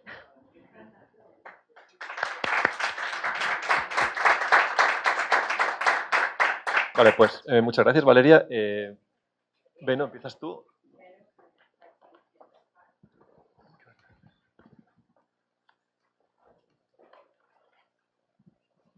Pues muchas gracias, Valeria, por esta lectura tan acertada y esta pregunta al final y la capacidad, ¿no?, de vincular los dos trabajos que creo que tienen mucho que ver, ¿no?, el uno con el otro, ¿no?, porque tiene que ver con la posición privilegiada o no del subordinado, con el papel del otro. Y en este argumento mío, el ejemplo de la población gitana solo era un único ejemplo, ¿no? Se podían hacer mucho más, ¿no? Justamente con la figura del trabajo, también tradicionalmente se ha excluido a la población judía, ¿no?, que se decía que no trabajan, solo comercian o son usureros, ¿no? Es decir, también se ha excluido ahí esta población, aunque su reacción ha sido tradicionalmente diferente, ¿no? Si vemos que, por ejemplo, en Estados Unidos, ¿no?, y seguramente que podrá explicarlo mucho mejor que yo, que en los años 60, 70, la población negra y los judíos tenían una lucha común, ¿no? Y eran muy conscientes de esta lucha común, pero debido a la integración de los judíos en la sociedad, ¿no?, porque ellos han seguido las normas de la sociedad dominante, se han integrado rápidamente y han tenido un éxito económico bastante obvio. Se ha separado, ¿no? Hoy en día ya hay una relación problemática entre, por ejemplo, Black Lives Matter y los movimientos contra el antisemitismo en Estados Unidos, ¿no? Entonces, este juego de mirar a formas de discriminación se puede hacer con muchos grupos poblacionales y en muchos campos, no solo en el campo del trabajo, en el caso de la población gitana, por ejemplo, también se decía que resuelven también sus problemas legales o sus conflictos de una forma más avanzada en algunos aspectos que nuestro sistema que enfoca siempre a castigos y a penas más duras, con una política de mediatización, ¿no?, que tiene la población gitana a través de la figura del tío o de la tía, una persona con reconocido prestigio en la comunidad que apunta a un tipo de justicia restaurativa, ¿no? Entonces, ahí hay mucho avance, pero cuando en la academia se mira de que necesitaríamos más justicia restaurativa, más mediaciones, normalmente se pregunta a catedráticos de derecho y no a la población gitana, ¿no?, porque se piensa que de ellos no podemos aprender mucho. Ahora sí que vengo a tu pregunta, no la he olvidado, la diferenciación, ¿no?, entre la versión progresista y regresiva de estas prácticas de las comunidades, y regresivas también las hay, ¿no? Y les hay en la misma contracultura, ¿no? No todo lo que hace la población gitana es per definición progresista. Entonces, creo que las contraculturas no tienen una posición privilegiada en sí, solo pueden tenerla, ¿no? Para que sea progresista, falta este elemento de la reflexividad, ¿no?, de que perciben su forma de hacer cosas alternativas como un proceso de aprendizaje, ¿no? Por eso era muy importante para mí decir que en el folclore, en el flamenco, está esta reflexión sobre el trabajo asalariado, sobre el poder dominante del dinero, ¿no?, tienes esos elementos de reflexividad. Y esto quizás también es lo que lo diferencia de otros momentos regresivos que perciben formas alternativas como tradicionales, sin alternativa o naturales.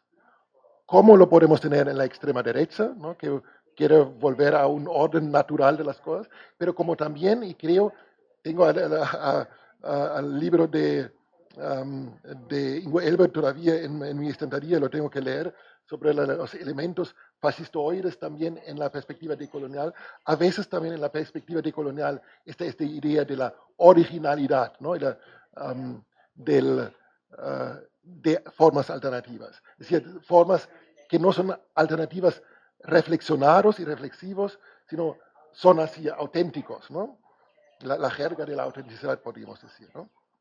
Entonces, quizás lo regresivo serían estas alternativas estancos, no reflexivos, no como parte de un proceso, mientras las formas progresivas o elementos de ahí no podemos diferenciar si vemos el momento de aprendizaje y el momento de proceso, del carácter procesual de estas prácticas.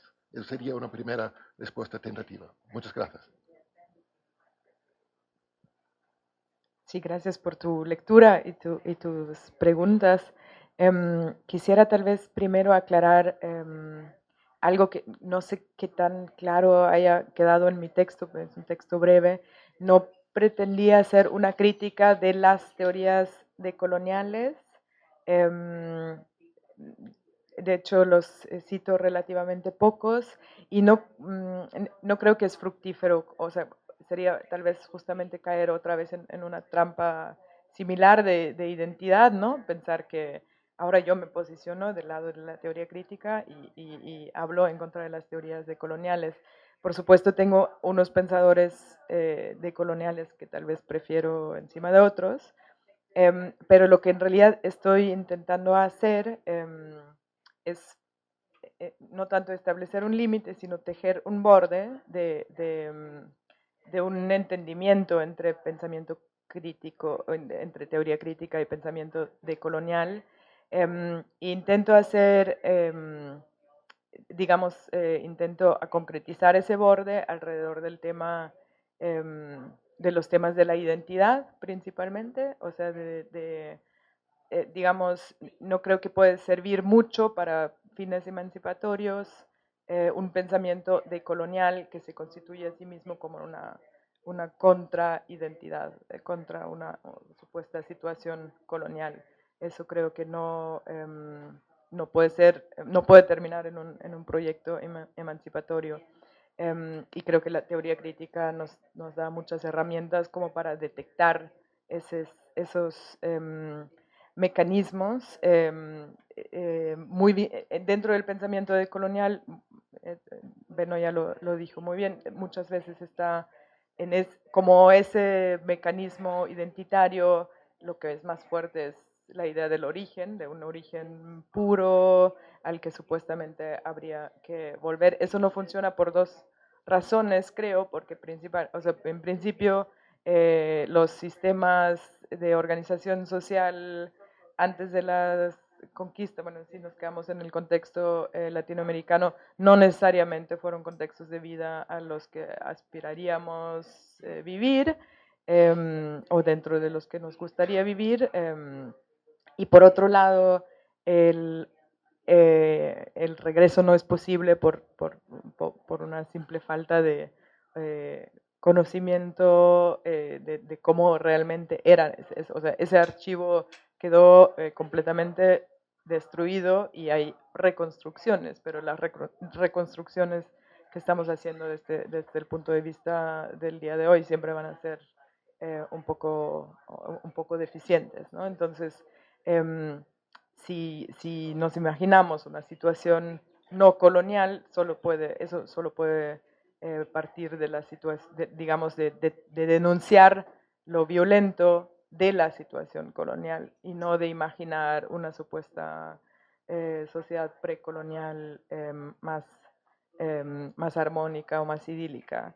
Esos serían, sí, tal vez un poco esos temas hacia los que podemos avanzar. También como, claro, la dicotomía entre amigos y enemigos y perpetradores y víctimas es o sea, justamente, y yo me quedo con el término colonialidad de Aníbal Quijano, que es un pensador decolonial por excelencia, y creo que la colonialidad como concepto es útil porque justamente está detectando cómo también opera en los centros, o sea, cómo también los supuestos centros del sistema mundial capitalista están constituidos por una estructura colonial y digamos toda la apropiación de la labor migrante en Europa, por ejemplo, en Estados Unidos también está basado en una estructura racista, en clasificaciones racializadas de los sujetos, y eso es parte de la colonialidad, de la situación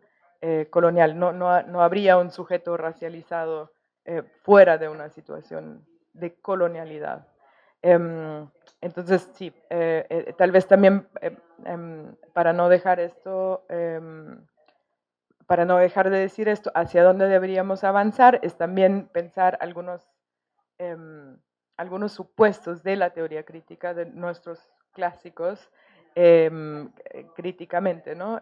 Por eso para mí el pensamiento estético era tan interesante y pensar cómo es posible que Adorno, con todo su conocimiento y su amor a la música y a la teoría musical, podría, pero despreciar un género como el jazz de una manera tan extraña, y eso permite tal vez pensar, y el pensamiento de la Black Radical Tradition me ha ayudado mucho aquí, es cómo la teoría estética de Adorno todavía requiere un individuo idéntico a sí mismo como centro, tanto como el que compone como el que escucha.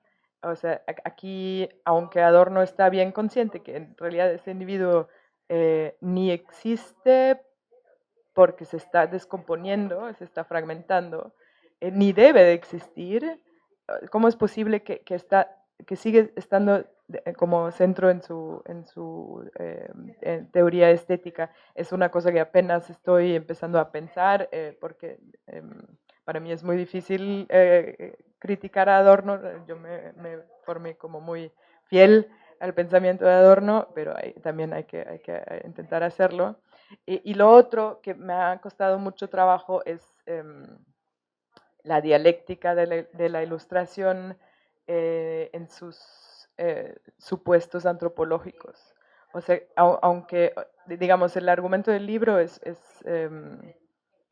vive de la dicotomía entre mito e ilustración, y vive de la dicotomía entre lo primitivo y lo civilizado, aunque bien los dos polos están matizados y uno puede recaer en el otro, hay una clara, o sea, sí, hay la seguridad que hay algo así como más primitivo y más civilizado, y si no, siento que el argumento del libro se podría desmoronar. Entonces, esos serían como los retos que veo.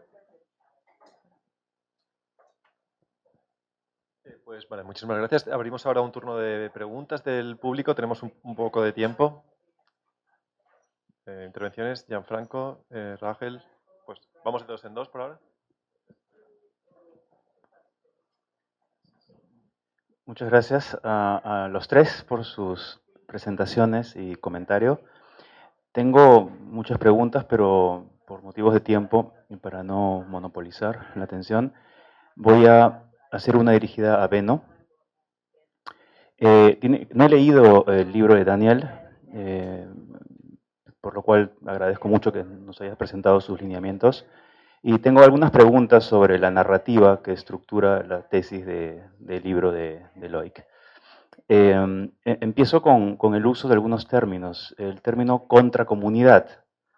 Según he entendido, la contracomunidad, estas formas de vida alternativas, o como de ciertas maneras como las has llamado, son formas de vida que se encuentran dentro o que se oponen o que se pueden enfrentar a otro tipo de formas de vida. Y allí empieza a empiezo a tener muchas dudas sobre el uso de los términos. Para empezar, la palabra contra.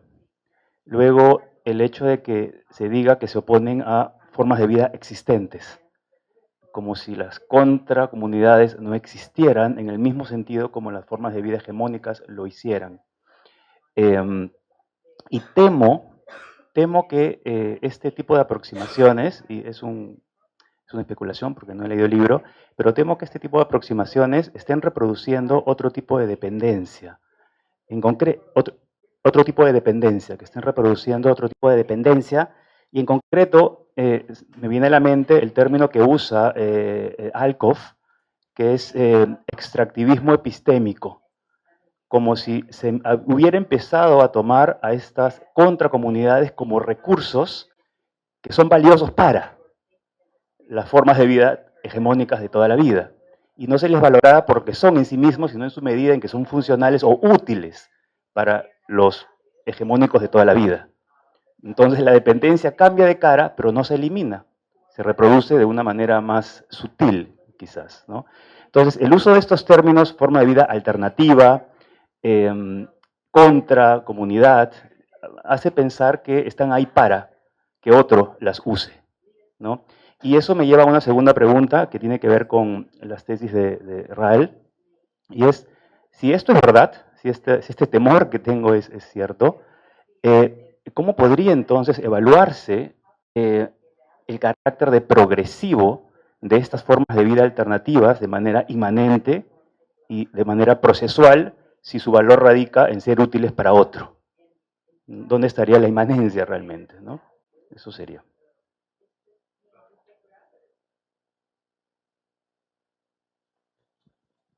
Are we collecting questions? Okay. Yeah, thank you, Benno. Gracias, Benno.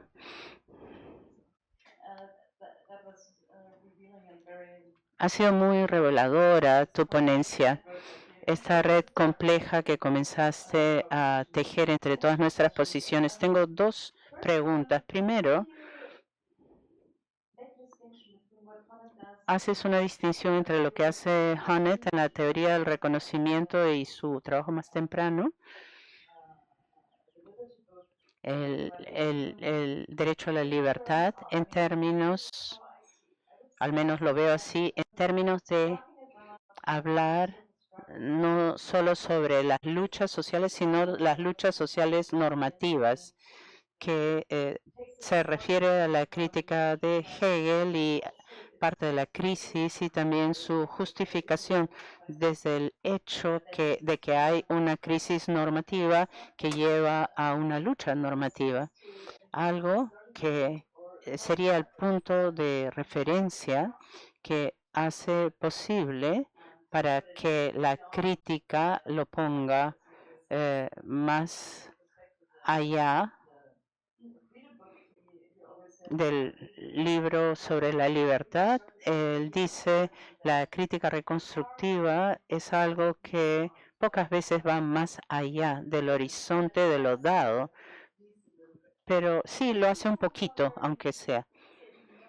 Él sabe que hay limitaciones. Para el reconocimiento y para su foco temprano sobre el sufrimiento, yo diría que hace la distinción, o hago yo la distinción entre crítica interna y crítica inmanente, en términos de que la crítica interna es una crítica reconstructiva y se parece más a la crítica interna. La crítica interna es, sí, ya tenemos estas normas, pero no nos hemos dado cuenta. Esto es el tipo de que, esta es la idea de que hay un potencial en esas normas y simplemente tenemos que adaptarnos a ellas. Pero los conservadores políticos no ven tan fácilmente cuál es el rol de la estructura en el cambio racional. En los hegelianos de izquierda vemos las cosas diferentes. Necesitan ir más allá, este horizonte, justamente porque hay una crisis y los momentos negativos de la realidad social te empujan, incluso si la crisis es una imagen invertida de lo que sería posible.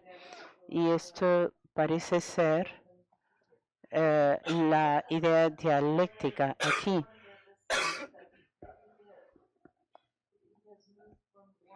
Quizás él se ha movido de una versión a la otra, que es, no sé, más deflacionaria, y que hay una suerte de humildad en eso, en ello. Lo que me regresa a Locke y esas alternativas. Siempre lucho con estas ideas de Daniel aquí, igual que la contracomunidad y todo. Creo que hay una cierta ambivalencia en estas contracomunidades. Ellas están relacionadas con la sociedad en general, ¿no? Están relacionadas de manera crítica, de manera negativa, etcétera, o es que esto es algo que es diferente, como el tipo de ser diferente o hacer otra cosa de Foucault. En los hegelianos hay más bien algo que hay ahí en esta contrarrelación. La pregunta es cómo los nuevos estilos de vida, de cómo tratar las cosas, de poder emerger, y si emergen de situaciones en que lo viejo ya no funciona, que es disfuncional, entonces ahora tenemos que hacer algo nuevo, establecer algo nuevo, o se tiene quizás esta idea algo romántica de, se me han ocurrido todas estas cosas lindas, llenas de fantasía, solidaridad, etcétera. Entonces, yo creo que solo lo primero sería parte de lo que llamo crítica interna, y también estoy muy interesada en la forma no verbal de crítica. Pero al mismo tiempo no estoy muy segura al respecto. El ejemplo fue muy bonito. Hay formas no verbales de la crítica, pero luego la idea estándar de la crítica sería que tienes que distinguir entre crítica y resistencia. Y crítica sería una forma en la que decimos, ok, no me gusta esto, sufro por esto, no me gusta, y cualquier tipo de... y resisto ante esto porque está mal, es incorrecto. Así que en una versión, la crítica da razones de por qué esto es incorrecto, sería un carácter importante de lo que diferencia la crítica de la resistencia. Igual, es interesante pensar en cómo está... Es interesante pensar si hay una forma no verbal de expresar este tipo de razonamiento. Si no tienes dar de razones cognitivas, no es crítica, porque me gusta la idea de formas no verbales de crítica, pero tenemos que describir cómo funciona. O hablando de nuestra conversación de ayer, diferentes formas de articulación o formas no verbales de aprendizaje. Y entonces esto es algo que necesitarías para poder darle contenido a este concepto. Y Stephanie, realmente me gustó tu interpretación de la dialéctica de la iluminación, de la ilustración.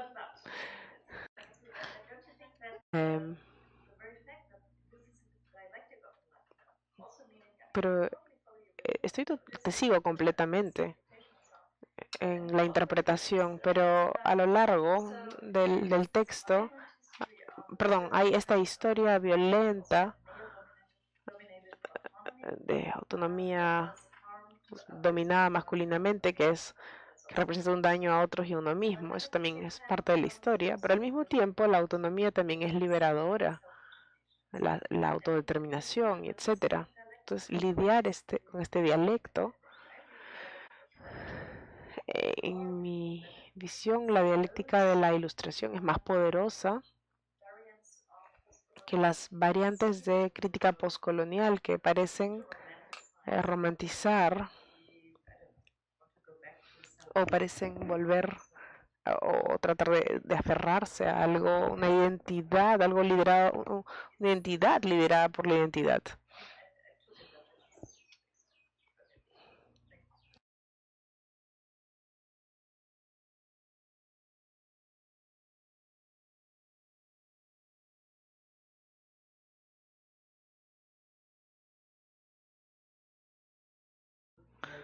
Vuestros comentarios, que creo que todos son muy pertinentes, y voy a avanzar que no tengo una respuesta, solo respuestas tentativas, ¿no? Gianfranco pregunta sobre la estructura del argumento de Loic. Él no quiere afirmar que cualquier individuo subordinado tiene una ventaja epistemológica, ¿no? Él insiste en las contracomunidades, ¿no? Que son, en teoría política hablamos de la critical mass, ¿no? Hace falta una cantidad crítica de personas que desarrollan juntos formas alternativas y que se autocomprenden como como en oposición en algunos aspectos de su vida, en contra de esta sociedad dominante. Y ahí ya tenemos el primer problema, porque simplemente comienza el libro afirmando que muchas de esas personas en las contracomunidades no aspiran a aquello que tiene el resto de la sociedad, ¿no?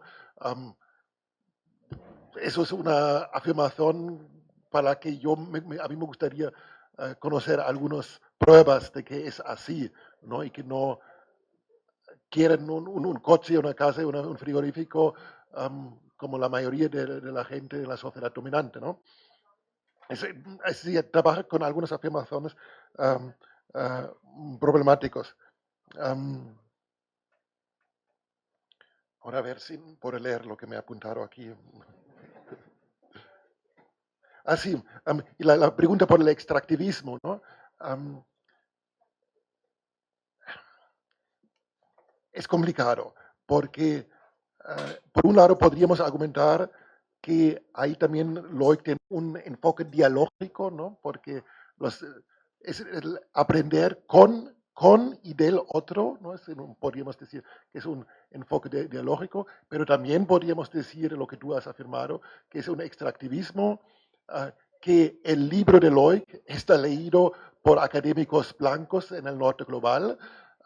Es decir, escribe aparentemente para estas personas, pero por otro lado, quien conoce a Daniel Loic sabe que también está en la práctica siempre también vinculado con estas contracomunidades, ¿no? Es decir, realmente entra en diálogo, es decir, el libro es una parte de esta aportación de Loic. Yo veo también que la práctica de Loic es otra aportación más dialógico con estas contracomunidades, ¿no? Entonces, la respuesta sería sí y no. Podría tener esta lectura, pero también podría tener una lectura diferente. Regarding the questions of Ryle, the differentiation between freedom's right and the struggle for recognition.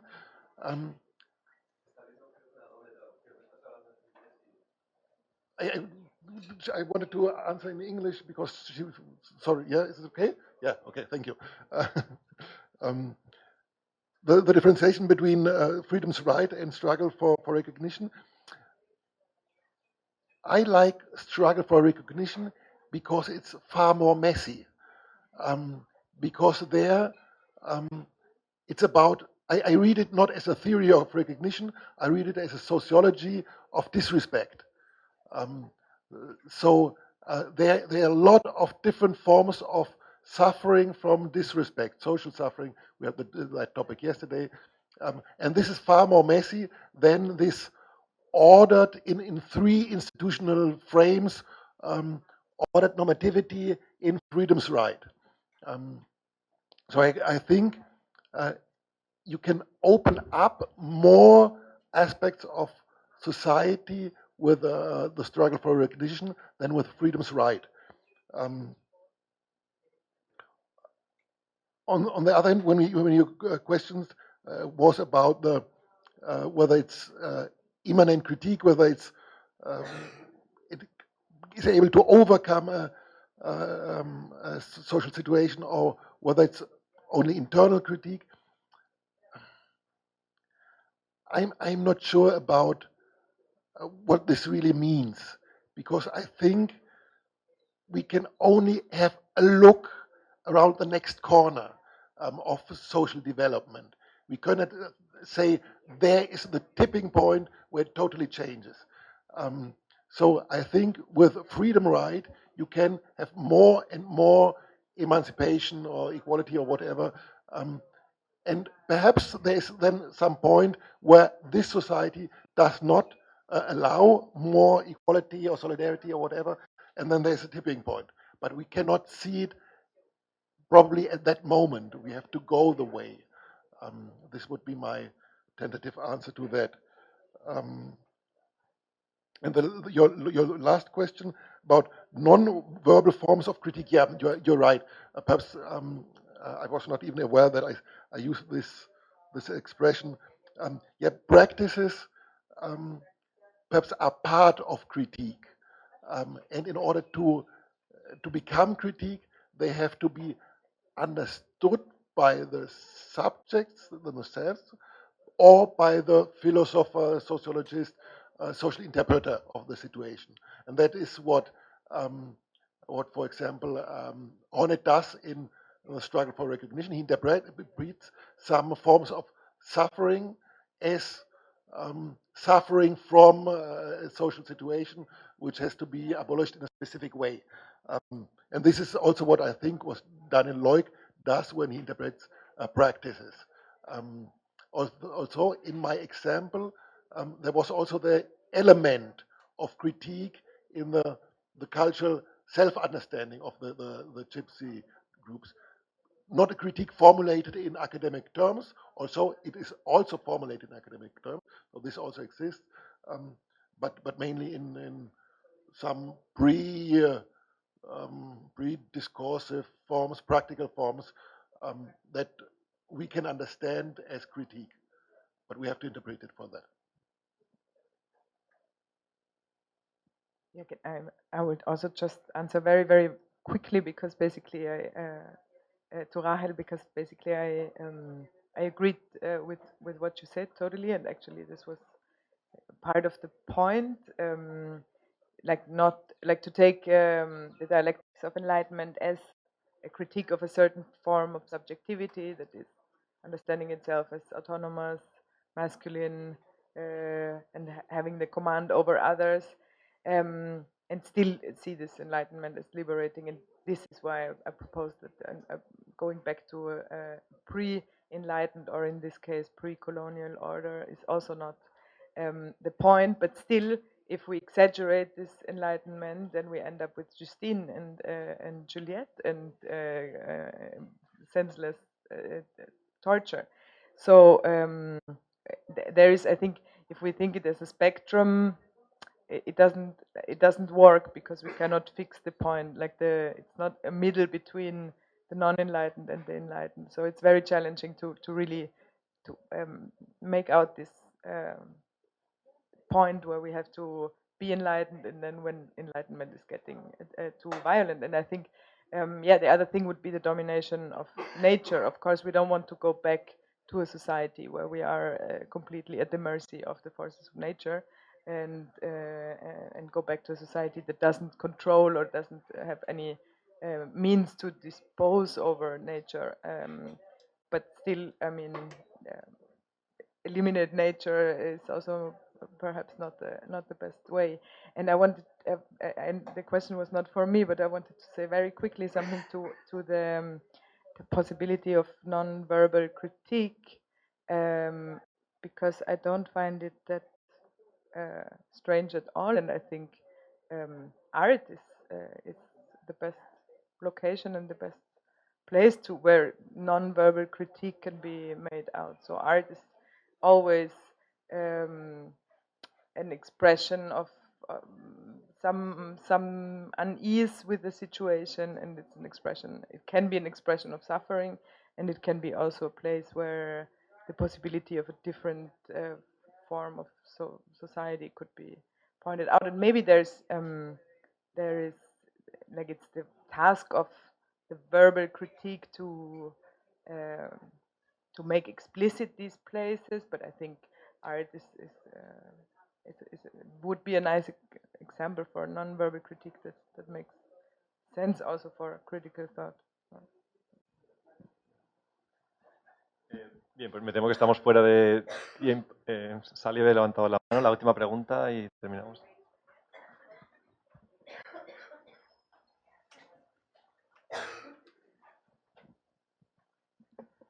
Thank you for both of you. I'm going to ask this question about ideology critique, but coming from feminist epistemology, and I'm often confused about the relationship between sort of critical theories, way of thinking about situated knowledge and standpoints, and the feminist ways of thinking about it. So it seems to me that when we're undertaking ideology critique, the first thought is there's something wrong here. And if you think that ideology critique is second order, then it's going to be there's something epistemically wrong here. There are blockages. There are limits to our understanding, or their understanding, whichever. If you are going first order, you say no, there's something morally wrong here. And then the question is, can you make either of those claims using, how do you make those claims? What is the epistemology? And one answer is situated knowledge. So situated knowledge says people who are situated in a particular social position have greater knowledge about certain things than others do. That seems utterly unproblematic. That is just scientific method. That's why we have to duplicate our findings. Situated knowledge is not a controversial claim. What seems more challenging is to get what's called standpoint, a critical standpoint. And the reason why critical standpoints are necessary is because of ideology. So if you are interpolated into a subject position, it is not clear how you're going to gain a critical distance from that interpolated position, right? Because that's who you become. And so a critical standpoint is one that is supposed to give you access to knowledge that is somehow outside of that process of interpolation. And so it's not clear to me how, so in the feminist discourse around this, the correctness of a standpoint is going to have to give you a kind of moral knowledge. And because what it's trying to do is give you a moral critique, not just an epistemic critique. Epistemic critiques are so easy to come by. Oh my Lord, oh yeah, you don't have the perspective that I have because I have a better perspective than you have, and so we have different perspectives. And so that seems like it's just everyday life is telling us about different standpoints. I mean, different situated knowledge that gives us different perspectives. It doesn't tell us very much about. It doesn't give us a critical standpoint that you really need for ideology critique. And so I'm not quite sure where we're getting ideology critique here. Either for I've got the truth, because if it's an epistemic sort of challenge, or I've got the, about the moral truth either. It just doesn't, I don't see where this is getting us where we need to go. Does that make any sense? Do you want me to restate any part? I mean, I think we need critical standpoints. I think we need a critical standpoint that gives us moral knowledge. I think that's possible. I think we can get it. And that's what ideology critique does. Saying, oh, there are epistemic blockages here, and that's my critique of your society. Really? That's all you've got? Okay.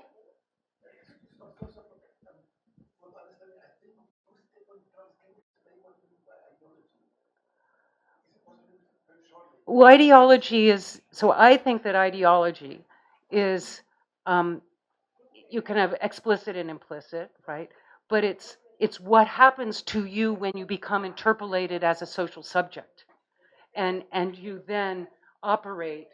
It's an Althusserian notion of ideology. It's not the explicit stuff that people give when they're trying to justify the political domain or something. It is this kind of subjectivity that drives you in your practical orientation to the world. Right? That's how I think of ideology. And so if you think of it as what drives you in your practical orientation to the world, then yeah, there are lots of different practical orientations to the world, and we all have blockages, right? They're all blocked. I can't understand what it's like to be a man. I can't understand what it's like to be Peruvian, right? There's nothing controversial about that. That is absolutely obvious. And so just saying, oh, look, you've got blockages, doesn't feel to me like it's ideology critique. It's not taking us anywhere that we don't already know we are. So we have to get a critical standpoint, and that's got to either be epistemic or moral. I think it has to be moral, and I don't know where it's coming from in the picture. That's all.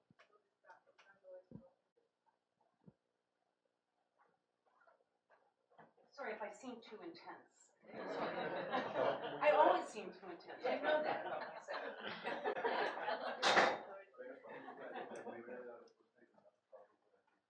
Okay. Cesar just said we have very little time, which is great for me because I have no clue almost. But did you understand the problem that I said or not? I'm not really sure because I think you have other intellectual coordinates than mine. So that makes it complicated for me to understand. Yeah, no, but it's fine. I think in my examples, there were perhaps not the possibility for this critical stance. You're right, but there was perhaps a double standpoint. The stand, because of my example about the gypsy society or gypsy life forms, these life forms were considered better from their standpoint and at the same time considered better from the point of view of the hegemonic society. And this is also what Daniel Leuk does. He uses his being part of the hegemonic society and says, even by this criteria, what blacks or queers are doing is at least partially better. So this, Those that committed to the ideology are unlikely. you are not able to go around and look from a standpoint-free perspective on that. Yeah, you cannot do that. Yeah, thank you.